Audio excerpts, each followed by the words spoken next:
An 80-year-old man sits on a crude stone at the top of a sun-baked desert ridge, his arms trembling under their own weight. They push his shaking hands back up into the burning air, and they lock them into place. His mind is anchored in the ancient architecture of Emunah. He is not asking them why they forgot the theological facts of his identity. He is not scolding them for failing a mental quiz about his divine nature while the boat was sinking. He is looking at their posture. When the storm hit, they did not just wake him up to ask for help. They accused him of abandonment. They looked at the wind, and they let go of the peg. They looked at the waves, and they broke the tether. Faith is not the ability to suppress your human fear of drowning. It is the steadfastness to stay anchored to the one who controls the water. The failure in the boat was not their terror. The failure was the fracture of their steadiness. They let the storm dictate the structural integrity of their trust. They lacked Emunah. But 2,000 years later, we have forgotten the boat. We have forgotten the desert tent and the iron peg. And because we have replaced that ancient, rugged steadiness with a fragile, modern mental checklist, we have inadvertently created a crushing psychological burden for anyone sitting in the dark today. You lie awake at 2 in the morning, staring at the ceiling in a silent bedroom. The blue light of your phone screen fades to black. And here, the ancient Hebrew text drops a word into the narrative for the very first time in the entire biblical library. You feel a tight, heavy knot forming in your chest. For weeks, maybe months, a quiet panic has been building in the back of your mind. You read a historical article that challenged your timeline of the Exodus. You watched a family member die slowly of a disease that everyone prayed would heal. You asked a difficult question in a Bible study and received an answer that felt like a cheap plastic bandage on a deep, open wound. And now, the doubts are creeping in. The theological checklist you signed your name to years ago suddenly feels incredibly fragile. You cannot make your brain feel the warm, absolute certainty you used to feel. You buy a stack of apologetics books. You listen to hours of debate podcasts on your morning commute, gripping the steering wheel, desperately trying to construct a bulletproof intellectual fortress. You think if you can just find the perfect philosophical argument, the tightness in your chest will go away. When it doesn't, you tell yourself the terrifying narrative of the modern church. You are losing your faith. This is the phantom pressure created by the Greek infection. Because we redefined faith as a state of perfect intellectual agreement, we accidentally turned doubt into a death sentence. If faith is a mental exam you have to score perfectly on, it is the word used to describe what happens to Moses' hands when they are held up by his friends. Then any intellectual struggle, any historical question, any moment of profound theological confusion feels like a fatal failure. We have trapped millions of people in a psychological prison. They are exhausted from trying to manufacture a feeling of absolute cognitive certainty. But the ancient Hebrews did not demand a mind free of questions. Faith is not the absence of intellectual doubt. It is the physical refusal to abandon the covenant while the doubt rages in your head. You do not lose your emunah because your mind is wrestling in the dark. You only lose it when you pull up the peg, pack up the tent, and walk away from the relationship entirely. As long as you stay, as long as you continue to hold the line, even with trembling hands, even with a mind full of agonizing, unanswered questions, even when the silence from heaven is absolutely deafening, you are operating in biblical faith. Steadfastness does not require absolute certainty. It only requires loyalty. And if you want to see what that terrifying, bleeding loyalty actually looks like in practice, you have to leave the modern bedroom. You have to travel back to the Bronze Age, to a rocky incline, a confused sun, and a heavy pile of chopped wood. The English translations usually say, "His hands remained steady." But the Hebrew word written on the scroll is Emunah. The journey takes 3 days. 3 days of walking through the scrub brush. 3 days of sleeping on the hard ground. 3 days of looking at the boy across the smoking campfire. Every step is a choice. Every mile is a test of the peg. God asked for the impossible. He asked for the boy. He asked for the promise. He asked for the blood. Abraham does not argue. He does not ask for a theological explanation. He does not debate the morality of the request. He packs the wood. He saddles the donkey. He begins to walk. The sun beats down on the steep limestone trail of Mount Moriah. The air grows thin. The white dust coats their leather sandals. A father and a son walk up the incline. The boy carries split wood strapped to his heavy shoulders. You can smell the dry cedar. The father carries a clay fire pan. He carries a heavy iron knife. They walk in agonizing silence. Is Abraham's mind perfectly at peace? Is his theology neatly organized in his head? Is his chest completely free from terror? The ancient text never says he was calm. The text never says he understood the grand cosmic plan. The text only tracks his feet. He puts one foot in front of the other. The loose rocks crunch under his weight. The boy finally breaks the silence. He asks his father about the sacrificial lamb. It is the exact same word that later gets translated into English as faith. Most people assume faith is a cognitive exercise. The old man speaks a sentence of pure Emunah. God will provide. He reaches the summit. He builds the rough stone altar. He arranges the wood. He binds his son's wrists. He raises the heavy blade into the burning air. Faith is not a serene understanding of God's mysterious ways. It is the agonizing obedience of a raised hand. Abraham does not have a theological answer for why the promise seems to be ending on this mountain. He has a physical steadfastness. He holds the line. He trusts the character of the one who made the promise, even when the present command completely contradicts everything he knows. The peg is driven deep into the rock. The wind screams across the summit. The peg holds, but how do you actually build that kind of structural integrity? Because you do not suddenly manifest the strength to hold a knife over your son on a mountaintop. You do not just wake up one morning with arms strong enough to hold back. An army in a desert valley. That kind of steadfastness is not magic. It is architecture. You do not build a load-bearing wall during a hurricane. You build it on a quiet, sunlit afternoon. You measure the wet mortar, feeling the rough grit of the sand against the edge of a steel trowel. You inspect the heavy timber for rot. We talk about it like a mental checklist you sign at the bottom. We use it to describe intellectual agreement with a set of invisible theological propositions. You sink thick iron rebar deep into the poured concrete. You check the plumb line again and again. Long before the sky ever turns dark, the structural integrity of a building is never created in the middle of a disaster. The disaster only reveals the architecture that already exists. And this is the secret of Emunah. Modern Christians often treat faith like a supernatural shot of adrenaline. We think it is a mystical force God injects into our bloodstream the moment the doctor walks into the room with a grim look on his face, or the moment the phone rings at midnight. We pray for an instant, overwhelming surge of absolute cognitive certainty to get us through the panic of the crisis. But steadfastness cannot be downloaded in an emergency. Faith is not a temporary shelter you throw together when the sirens sound. It is the deep, invisible foundation you spent a decade pouring in the dark. This is exactly why the Greek philosophical model of faith is so dangerously fragile. If faith is just a list of theological propositions, you can memorize the entire checklist in a weekend. You can acquire it instantly in an air-conditioned classroom.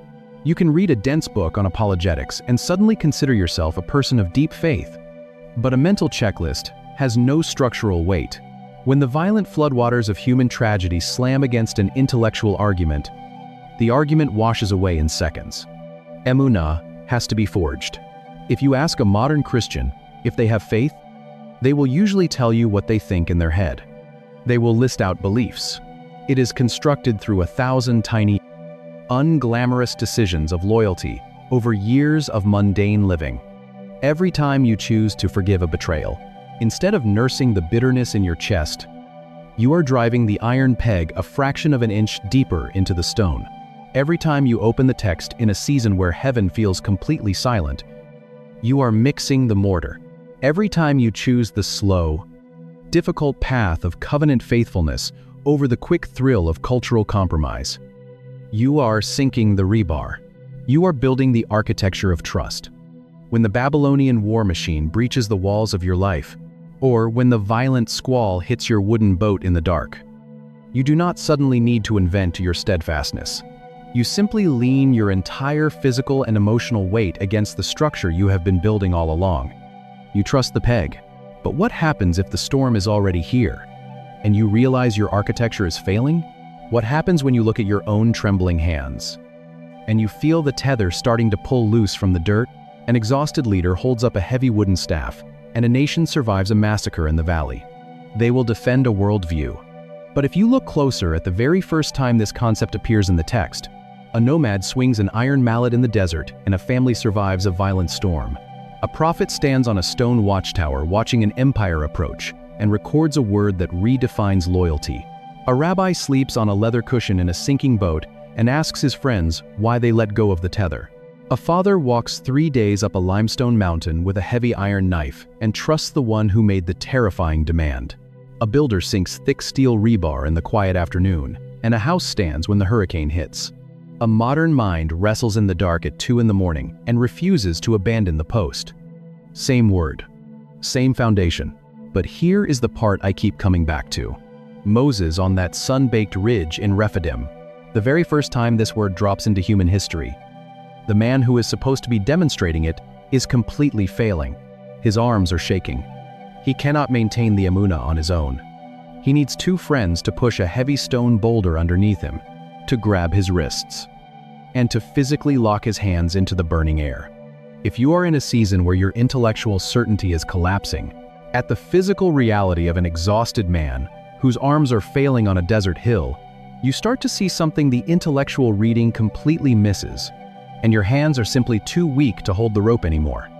Stop trying to manufacture a perfect cognitive belief. The iron peg does not require you to be fearless. It only requires you to stay. Let your hands shake. Let your friends hold your arms up in the dark. Steadfastness is not about having an unbroken mind. It is about refusing to leave the hill. If this reached something deep inside you, subscribe. Leave a comment. Even 1 word helps. Share this with someone who is quietly exhausted from trying to hold their faith together in the dark.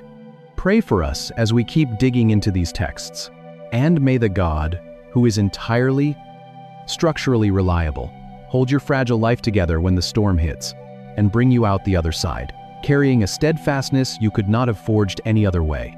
Faith is not a list of facts you agree with in your head. It is a steadiness you hold in your body. He is not closing his eyes in silent devotion. He is not meditating on the abstract nature of the divine. The question the Bible is asking isn't, do you believe the right things? It is this: what are you doing when the weight gets too heavy to carry alone? The answer changes how you read every single command to have faith from Genesis to Revelation. It changes what Jesus was actually looking for when he walked through Galilee. It redefines what it means to lose your faith, and what it means to keep it. To feel the weight of this shift, you have to look past the modern dictionaries. You have to step into an ancient, Middle Eastern mindset where abstract concepts simply did not exist, where every single theological idea was tethered to dirt, and muscle, and architecture.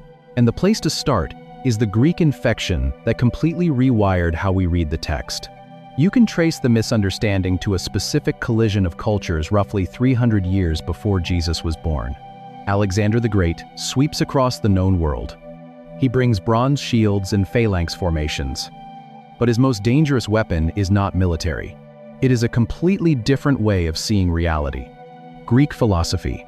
To the Greek mind, the highest form of existence is intellectual. It is the realm of pure ideas. Greek thinkers taught that the physical world, the dirt on your sandals, the wood of a table, he is watching a brutal, chaotic war unfold in the dust of the valley below. You can hear the clash of bronze, the screaming of horses. The sweat on your skin was just a crude, temporary shadow of perfect, invisible concepts. Truth, to the Greeks, was something you grasped with your intellect. And this is where the infection begins. When the Hebrew scriptures are translated into Greek, a massive undertaking known as the Septuagint, the translators face an impossible task. They have to take rough, physical, dirt-stained Hebrew words and force them into sophisticated, abstract categories. The Hebrew word Emunah is dragged across the language barrier and paired with the Greek word pistis. In the 1st century, pistis still carried a strong sense of relational trust. But as the centuries pass, as the Church moves out of the Middle East and into the heart of the Roman Empire, the philosophical mindset takes over. Theologians sitting in quiet libraries, surrounded by marble columns and scratching ink onto parchment, begin to define faith as intellectual assent. It becomes a test of mental orthodoxy. If you check the right boxes in your mind, if you agree with the right list of theological statements about God, you have faith. If you doubt the list, you lose your faith. The concept is completely divorced from the body. It becomes entirely cognitive, a matter of passing a theological exam in your own head. But the ancient Hebrews did not think in abstract concepts. To a nomadic shepherd living in the harsh terrain of the ancient Near East, the desperate shouts of a refugee nation fighting for its life, and he is losing his strength. It is the book of Exodus, chapter 17. An idea that only exists in your head is a hallucination. Their language is grounded in what you can see, touch, smell, and build. If you want to talk about anger in biblical Hebrew, you do not use an abstract word for emotion.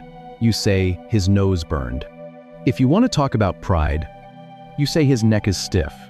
And if you want to talk about faith, you do not talk about what a man thinks. You talk about what a man does when the ground underneath him starts to shake. Faith is not an intellectual posture you adopt in a quiet room. It is a physical reality you lean your entire weight against, in the dark. To strip away 2,000 years of Greek philosophy, you have to bypass the libraries entirely. You have to go back to the desert. You have to look at the verb root hiding just underneath the word Emunah, a word that has nothing to do with thinking, and everything to do with a heavy iron hammer, a stone floor, and a tent. A sudden, violent wind rips across the Judean wilderness. Sand stings the skin. The heavy, black goat hair fabric of a nomad's tent snaps and cracks like a whip. The sky turns the color of bruised iron. A storm is breaking. The desert is completely unforgiving. A collapsed tent in a flash flood means hypothermia. The Amalekites have ambushed Israel in the wilderness of Rephidim. Joshua is down in the dirt, swinging the sword. It means exposure. It means death. So, the shepherd does not sit inside and think about the abstract idea of his tent. He does not meditate on the theological concept of shelter. He grabs a heavy wooden mallet. He grabs an iron peg. He finds solid ground. And he swings. You can hear the dull ringing of wood striking metal.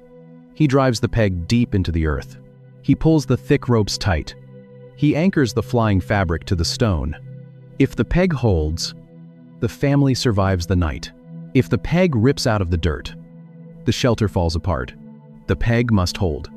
And here, the ancient Hebrew language gives us the root verb that sits underneath the entire concept of faith. The verb is amen. It means to support, to confirm, to make a thing firm. The prophet Isaiah uses this exact word to describe a craftsman's work. Isaiah chapter 22, verse 23. God is describing a reliable leader, and he uses a building metaphor. I will drive him like a peg into a firm place and a man place. Moses uses the exact same root word in the book of Numbers to describe a nurse carrying a fragile infant in her arms. The nurse holds the child securely against her chest. She does not drop him when he thrashes. She is Amen. She is the steady, physical support. But the real battle is not happening on the valley floor. It is happening up on the ridge. Moses is holding the heavy wooden staff. This is the DNA of biblical faith. When the ancient Hebrews used this verb, they were not talking about a feeling of total certainty in their chest. They were not talking about the absence of doubt. They were talking about the structural integrity of the peg in the ground and the tightness of the grip on the child. Aman is not a state of mind. It is a structural guarantee. It is the act of tying your lifeline to something that will not move when the hurricane hits. You do not have to feel brave to survive the storm. Your hands can shake while you tie the knot. Your mind can be racing with absolute terror. The storm does not care about your internal emotional state. The storm only tests the peg. The verb is dirt stained. The verb is physical action. But when you take that ancient physical verb and turn it into a noun, when the act of making firm becomes the noun, Emunah, the stakes elevate entirely. Because a prophet standing on a stone watchtower in the middle of a national crisis is about to use this exact noun. And the sentence he writes is going to redefine how God looks at the human heart. The Babylonian war machine is moving toward Jerusalem. The air is thick with the smell of dust and inevitable defeat. The prophet Habakkuk stands on a stone watchtower, staring out at the horizon, waiting for a response from God, of God in the air. When his hands are up, Israel drives the enemy back. When his muscles fail and his arms drop from sheer physical, the situation is completely hopeless. The armies of Babylon are ruthless. They are massive, and they are coming to burn the city to the ground. Habakkuk cries out, asking how a just God can let this happen to his people. And God answers in Habakkuk chapter 2. Verse 4, he describes the arrogant Babylonian king, a man puffed up by his own military power.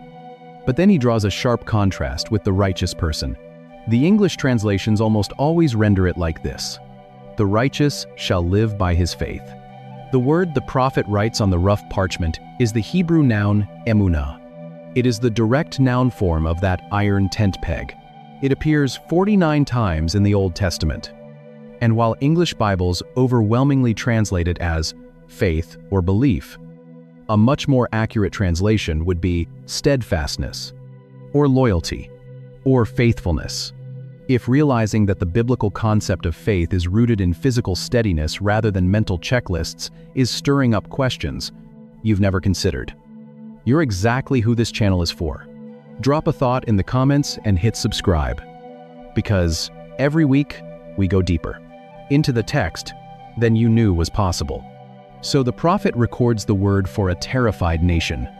Emunah is the quality of an object that does not break under pressure. In Psalm Kolme Kumenta Kolme, the writer says that all of God's work is done in Emunah, not that God believes in things. Exhaustion. Amalek slaughters his people. So 2 men, Aaron and Hur, step in. They find a heavy boulder and push it under Moses so he can sit. But that God is entirely, structurally reliable. He is a rock. He does not shift when the weight of human history leans against him. That root changes everything about how we read the most famous declaration of the Old Testament. When God tells Habakkuk that the righteous will live by their emunah, he is not demanding that they stop having doubts about theology while the Babylonians breach the walls. He is not asking them to generate a warm, glowing feeling of absolute intellectual certainty while their nation is destroyed. Faith is not the absence of internal panic. It is the refusal to abandon your post. It is the steady, ongoing, physical act of remaining loyal to the covenant, even when the sky is falling. You can be absolutely terrified. You can be profoundly confused. You can have 100 unanswered questions ringing in your ears while the city burns. But if you keep walking the path, if you hold the line and trust the structural integrity of the God you serve, you have Emunah. The prophet understood this on the stone watchtower. But 600 years later, a rabbi would step into a wooden fishing boat on a violent lake, and he would test this exact ancient definition on a group of men who were entirely convinced they were about to drown. A wall of black water crashes over the bow of the wooden boat.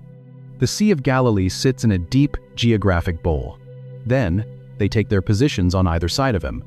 Aaron grabs the right arm. Hur grabs the left. When cold air from the eastern heights drops down to the warm water, the collision creates violent, sudden squalls. The wind screams. The wood splinters under the impact. The rigging snaps in the dark. 12 men are bailing water, their lungs burning, their hands raw from slipping on wet ropes. These are not landlocked peasants. These are seasoned commercial fishermen who know this lake intimately, and they are completely panicked. To the ancient Jewish mind, the deep water is not a trade route. It is the abyss. It is the realm of uncreation and chaos. And the chaos is pouring over the sides. In the stern of the boat, asleep on a leather cushion, the rabbi is breathing slowly. They shake him awake. They shout over the roar of the gale, "Teacher, do you not care that we are perishing?" Jesus stands up on the wet deck. He speaks directly into the wind. The water goes entirely flat. The gale dies in an instant. The sudden, unnatural silence is thicker and more terrifying than the storm. He turns to the 12, soaked, trembling men in the moonlight. He asks them a question. "Why are you afraid? Have you still no faith?" When Jesus uses the word for faith here, he is not speaking as a Greek philosopher. He is speaking as a Hebrew rabbi.